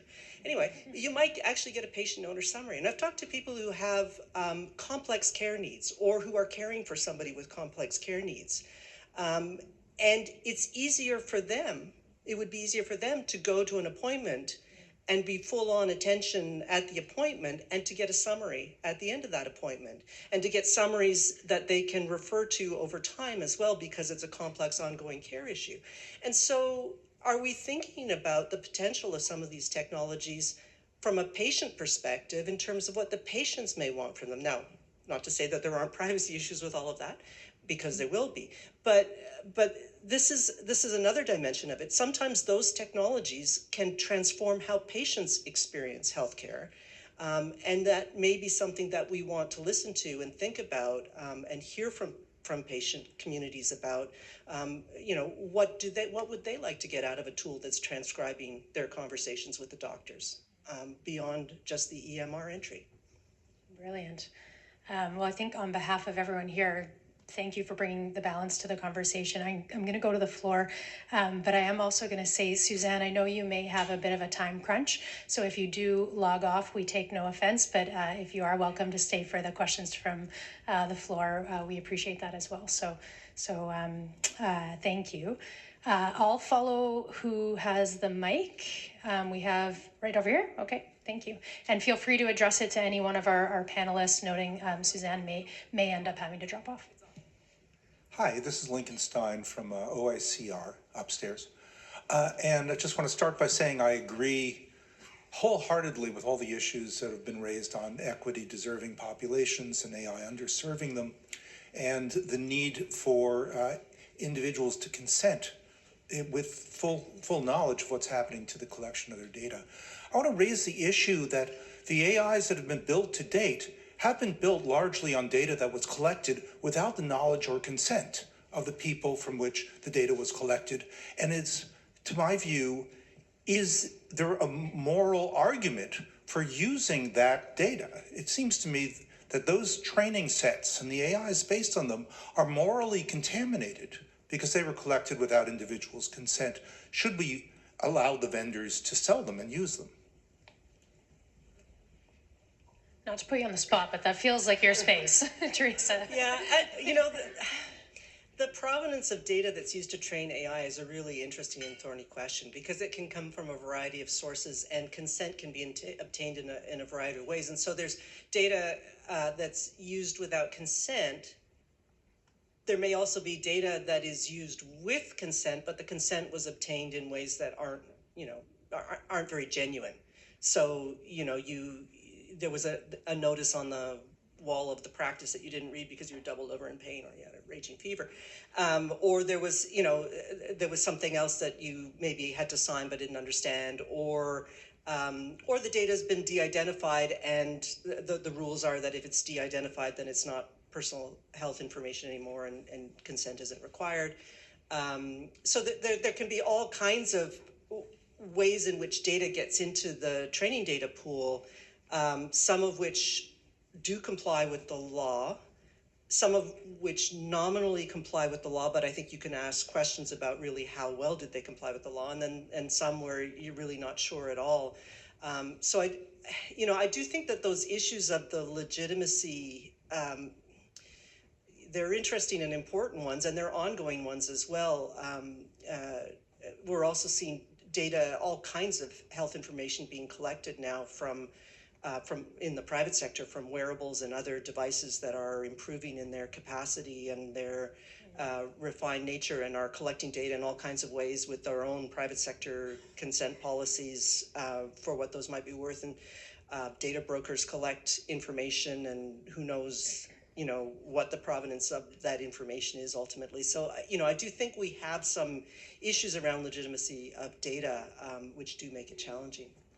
I think we also, because I agree with you, there are issues.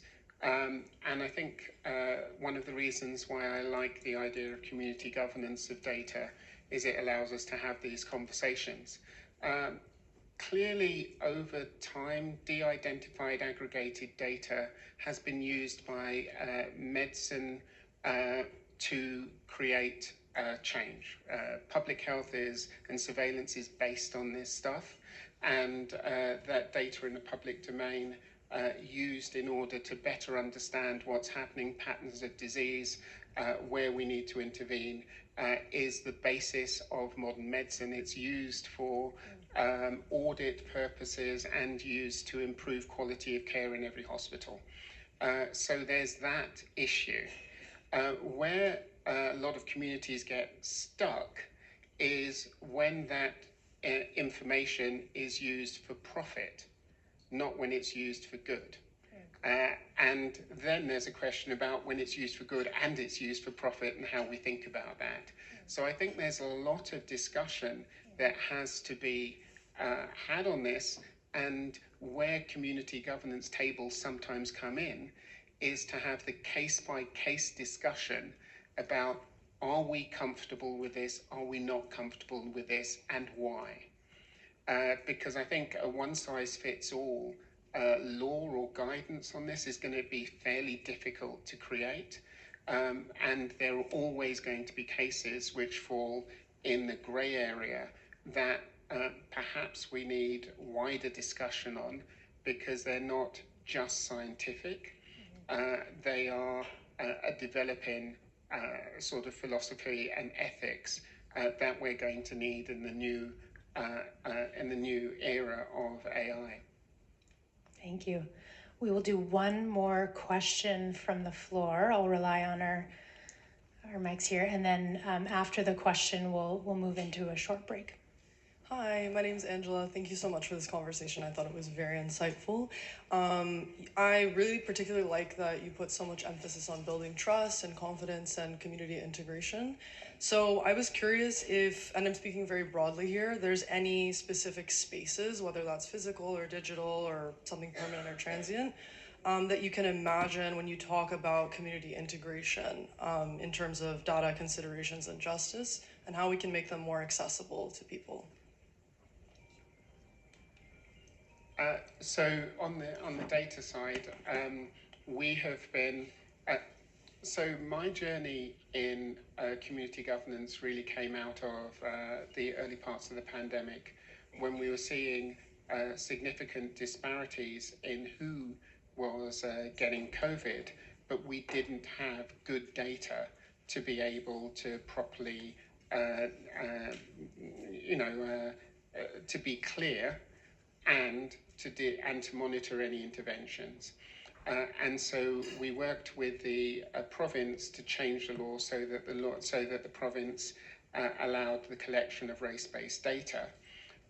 But we got a lot of pushback from communities who were saying, we don't trust the province with these data. And so we started looking at community governance, and that's where EGAP came from, as a way of trying to to build a model where communities can have some sovereignty and governance over their data. Different people have started picking that up in different ways.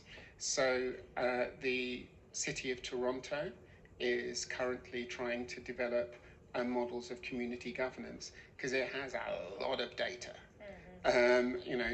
Lots of data from travel, cars, public health, police, you just keep on going. They've got a lot of data. CIHI have been looking at this and thinking about what community governance looks like. Stats can have, but I don't know where that's going. So there are tables being set up in various places. There's not just one table. Certainly OH, Ontario Health, have been thinking about this and thinking about what it would look like.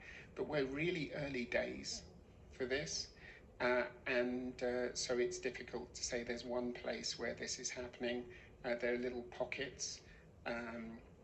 Nova Scotia were going to set up community governance tables because they're collecting race-based data on their version of an OHIP card. Manitoba were thinking of doing the same. So there are bits and pieces all over the country. It's really early days on this. But as they said in the previous panel, and as people have said in this panel, things are moving quickly. And so we probably have to get our house in order really quickly on what community governance for AI looks like and the data around AI. Any last words from you, Teresa? No end of challenges. So thank you to our panelists, and thank you for the very thoughtful questions. We are going to move into a brief break, 15 minutes still. Okay, so everyone will be back here at 11:25, and we'll start promptly with our third panel. Thank you.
Okay, well, it's now that there are extra glasses, you might actually. Maybe somebody else. Can I pour you a glass? That would be great. I have been helping with one. Thanks.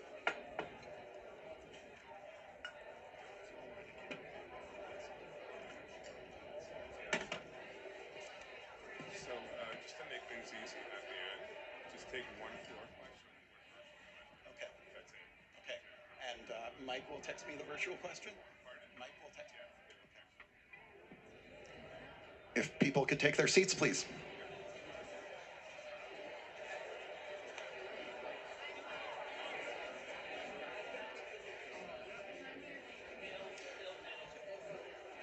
We will begin in 30 seconds. No, it's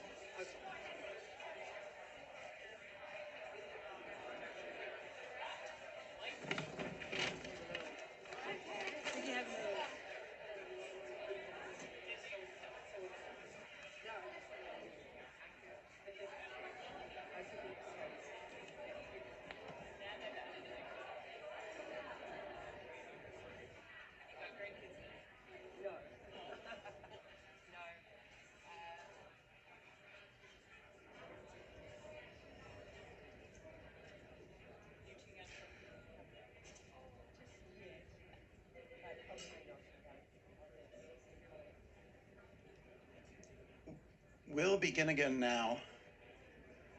Thank you, everyone. My name is Andrew Drummond. I'm the Director of Health Policy at the Office of the Information and Privacy Commissioner, and it's my honor to be the moderator for this third panel. In our first panel, we heard some really great points about some of the exciting promise that AI in health held. In our second panel, we heard some of the things that we need to think about and the problems that we might encounter. And so I'm hoping in this panel we can bring those two together and talk about some of the necessary protections to enable that promise that we heard. Joining me on stage to my immediate left, Colleen Flood, who is Dean of Law at Queen's University. Her research includes matters like privatization, health system design, accountability, the role of courts in defending rights in healthcare, and the governance of health-related artificial intelligence. To her left is Nicole Minuti, a senior health policy advisor at the Office of the Information Privacy Commissioner of Ontario. She's on my team, and she leads development of guidance related to the health sector's use of artificial intelligence. And lastly, Sandra Holdsworth is a patient partner in healthcare and research. She serves on the Ajmera Transplant Center's Transplant AI Initiative Working Group, and she's also a patient partner evaluator for the Center for Digital Health Evaluation AI Scribe projects. And before we begin, I'd like to give the audience one final reminder that we will be taking questions after the panel, time permitting, and for our online audience, you can email your questions to privacyday, one word, at ipc.on.ca. So let's kick off our panel with a question for you, Sandra. Based on your primary experience as a patient, what would help patients feel that AI in primary care is being done with them rather than to them? Is this working? Yeah? Hi. So, yeah, thank you for the opportunity to bring the patient voice to the panel today. I'm speaking with lived experience, and I'm also hoping that my comments reflect the collective priorities of patients, that what patients raise about privacy, trust, and partnership as AI enters primary care. I'm gonna read from my notes if you don't mind. First, partner with patients early. Patients need to be involved from the beginning, not after systems are already built. I've been involved in co-designing digital tools for primary care and long-term health issues. And when patients help shape them, these tools fit real lives and realities. They feel like something we've helped create and not something imposed on us. Second, it's important to use plain language. Patients want to understand why an AI tool is making a suggestion. Simple explanation is like this: recommendation is based on your test and the information you gave your provider. It goes a long way. Visuals of concrete examples help even more. This kind of transparency reduces fear, supports informed decision making, and presents the human relationship between patients and clinicians. Privacy and trust are closely linked. Third, support shared decision making. AI tools should help patients and primary care providers make decisions together. Tools should allow patients to adjust. Whoops, oh my gosh. 1 second.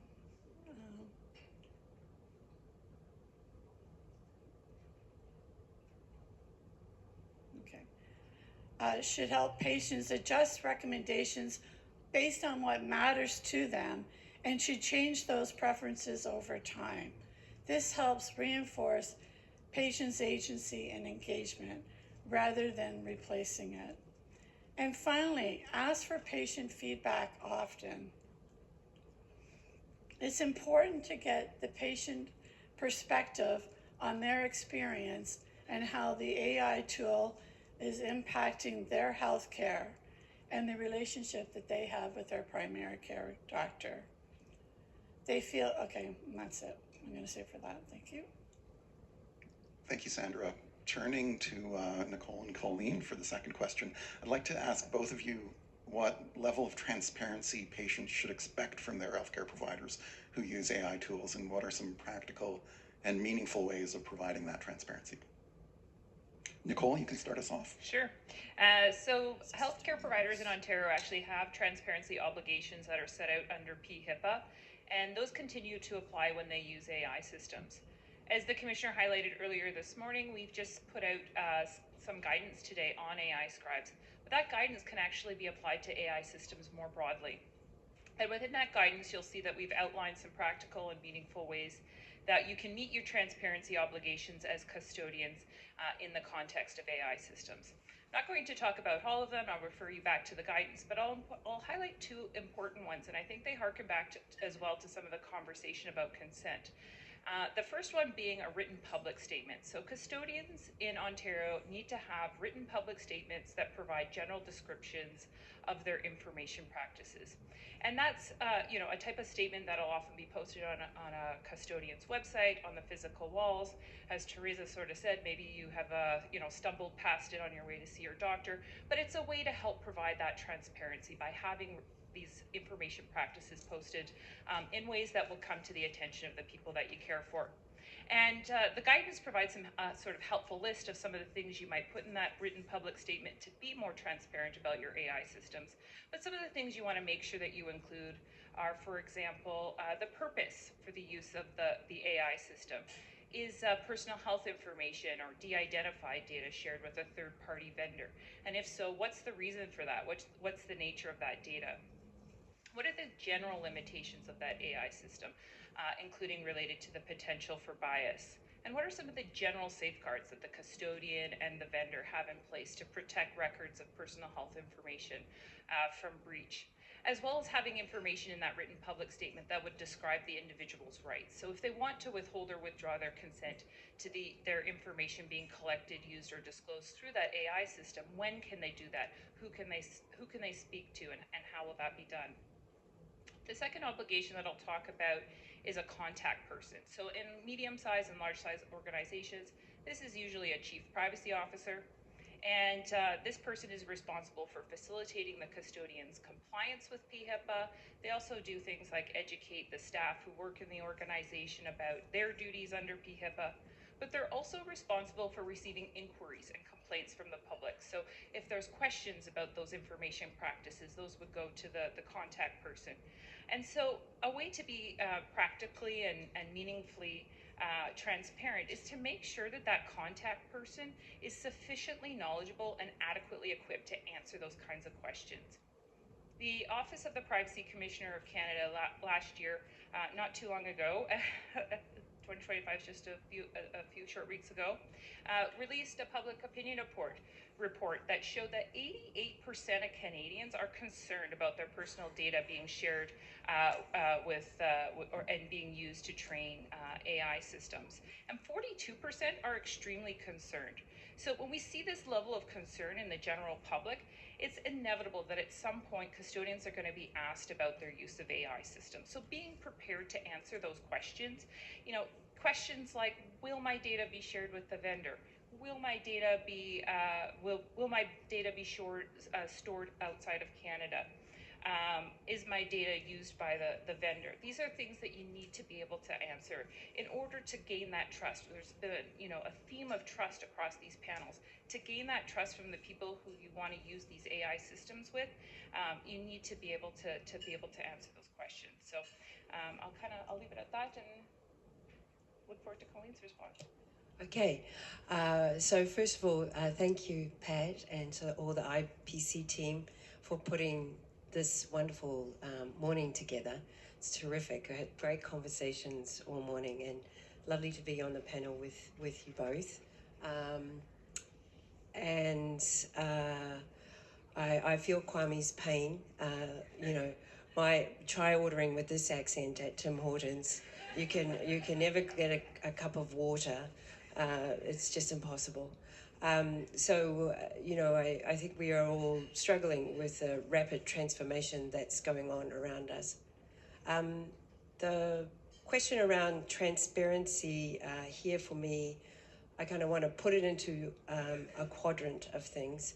So there's the legal risks, and there's the ethical risks, and there's clinical risks, and there's privacy risks. So let me just start a little bit on the legal and clinical risks.